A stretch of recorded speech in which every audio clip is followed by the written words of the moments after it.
Greetings, everybody.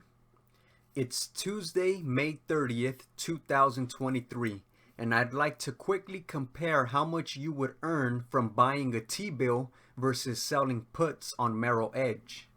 So for a T-bill that's about 1 month out, maturing on June 29th, you'd earn about 40 cents per $100 invested. And for those of you who may not know the way that's calculated, we look at this number here. In this case, it's 99.594.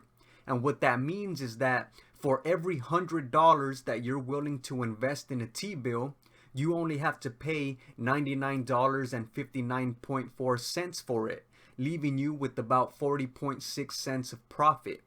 So if you have $7,000, for example, that you're willing to use to buy this T-bill, you would make about $28.42 at the time of maturity.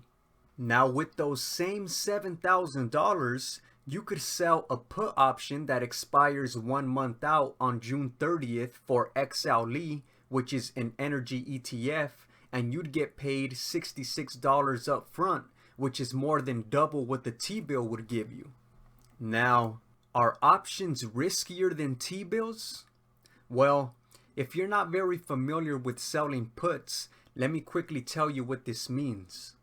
If you sell a put on XLE with a $70 strike price, what you're saying is you're willing to buy 100 shares of XLE at $70 each if XLE goes down to $70 or less by the time of the put expiration on June 30th.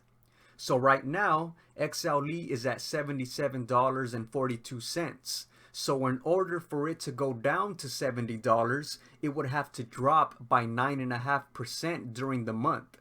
And if it doesn't drop to $70 or less during that time, then the put contract expires and you get to keep your $66 and you never had to buy anything. And even if you do have to end up buying the 100 shares, you still get to keep the $66, and now you have 100 shares that you can sell calls on while you wait for the stock or ETF to rise again enough for you to sell out at a profit if you wish to do that.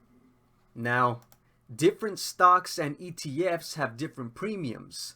So in other words, for those same $7,000 or however many dollars you're willing to use, you'll get different amounts of money for selling the puts. So let's look at another example.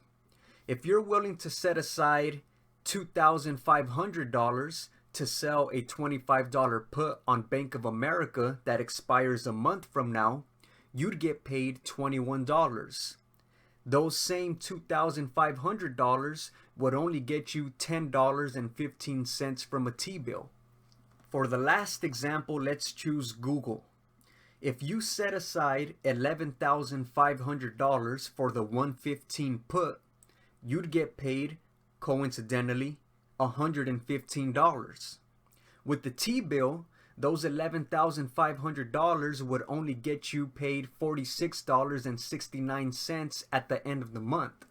In conclusion, I'm not here to convince or persuade anyone on what to do with their money, but let me just reiterate that the 115 put means that only if Google drops by 6.2% or more during the next month would you possibly have to buy, that is, be put the shares. If Google never drops that low, then you never have to buy the shares and you keep the $115 of premium. And if you do have to buy the shares, you still keep the $115 of premium. And now you have 100 shares of Google that you can sell calls on and hopefully profit off of in the long or short term if and or when the stock rises again.